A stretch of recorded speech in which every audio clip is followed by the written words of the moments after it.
Coach, I just asked Chemo and TVR this, them not being here that long, as far as the resilience that they noticed with this team, and they pointed to the core players. Do you see guys who are new to this group kind of latch on to what this core is started and believed in for so long? I think there's an appreciation for the way watching these guys from afar or just coming into a new team. You see the way they compete on a game-to-game basis. They see how they prepare. They see how important it is to winning around here.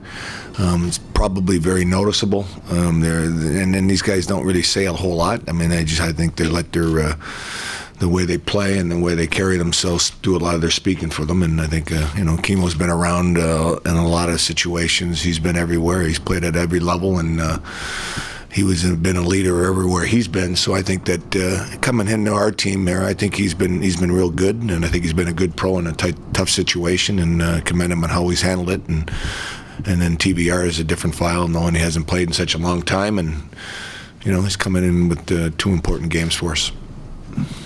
Joel, the league tells us that this is the most closely contested final since 1968 after a playoff where, the margins are very thin. What do you think decides this series? Ooh, I don't know. You look at the first 4 games, it's been that close. You look like maybe the other team was supposed to win that game. And but the fact that nobody's had a 2-goal lead after 4 games speaks volumes of what we're talking about here. But, hey, it's fast, it's quick, it can be unpredictable. But it's 2 good hockey teams going at it, and I think whether it's going to be a great save or a great play, a fluky goal, I know both teams are. I'll leave it out there, and I know our team, loves a challenge, and we expect to get better as we've gone along here.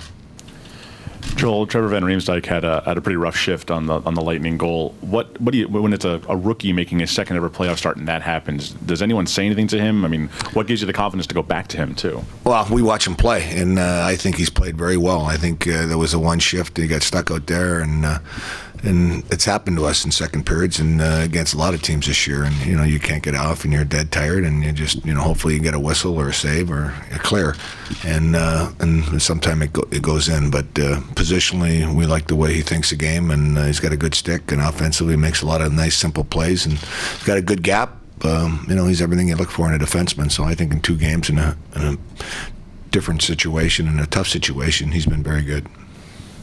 Over here. Joel, if you guys do get a win in this next game, you obviously come back here. The Cup will be in the building here, I think for the first time ever in this building, with a chance for you guys to clinch it. Would you like your team to use that as motivation in going into this next game, or to completely forget about that? Well, we know the Cup's going to be in the building here for Game 6. So it doesn't matter how that approach goes. We don't want to look past anything that's going to happen in the next game, and that's our mindset. Joel, with the penalty kill, I mean, there's been a couple times where the Duyo Hurt or Seabrook in the box that you guys have had to rotate 3 defensemen. What's the challenge of that, and how have they handled it? Oh, well, I think our penalty killers did a good job, and I think in situations like that, that's happened over the course of the season. Sometimes you got 3 that can kill, or you use killing, and sometimes you only got 2 on the bench, and you might get a chance to find out about another guy pressed in that situation, but.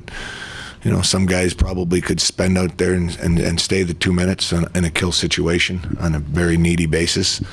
But these guys have been through it, and whether they're staggering their changes and going 30 or 40 seconds each, and one guy change at a time, it's done a lot of times over the course of a season, so it's not new to what's happening now.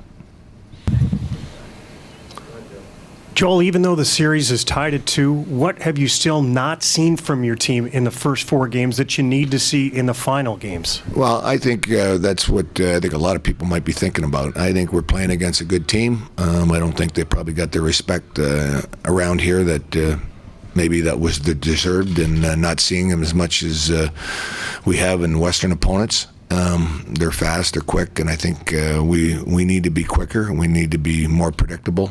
And we got to want the puck, but they don't get not a lot of time and not a lot of space, and I think that's the one thing we got to be aware of.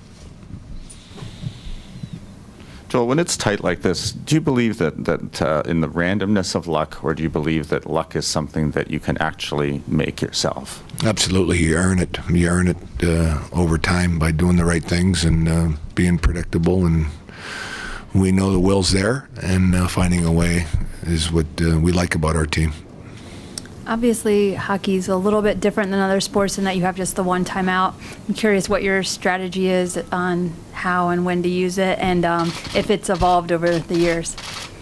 Well, I think I think now it's almost like a safety in your back pocket. Sometimes you use it for the momentum change in a game. You don't like the way things are going.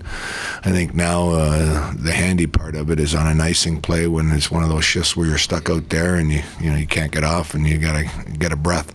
So I think that's probably when it's applied most. And then at the end of the game, when you're down a goal, you want to get those guys rested to go back out there to try to get an equalizer is probably the second most used timeout, and the third one would have been maybe changing momentum. But I think a lot of teams or a lot of situations now you save it for that icing. I don't think it was intended for that purpose, but it's been applied that way, and I think it on a need basis it's useful.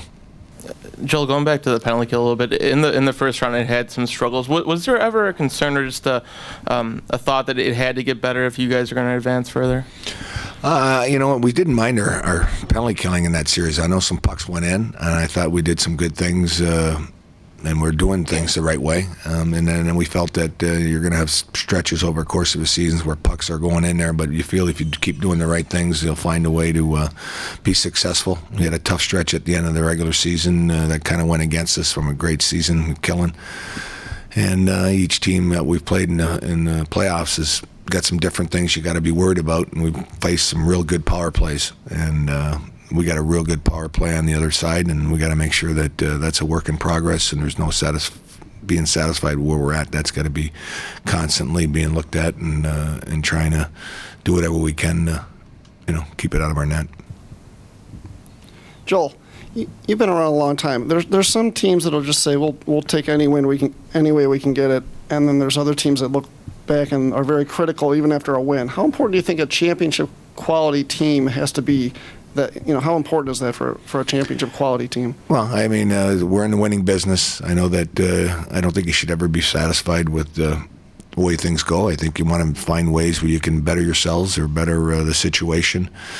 And I think after 4 games, there's been some progress and some areas where we need to improve. And we know we have to be better, and we're looking to get better as we go into Game 5.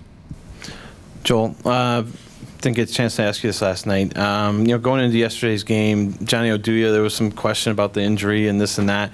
He ends up playing 25-plus minutes, 5 blocks. I mean, just how important was he to that victory last night? Yeah, he's a warrior. Kind of reminds me of Hammer. The two of them, Sweden, and they like to play with one another, hang out with one another, and they got a lot of the same attributes as far as how they prepare and how they compete, and low maintenance, and nice bounce back by him.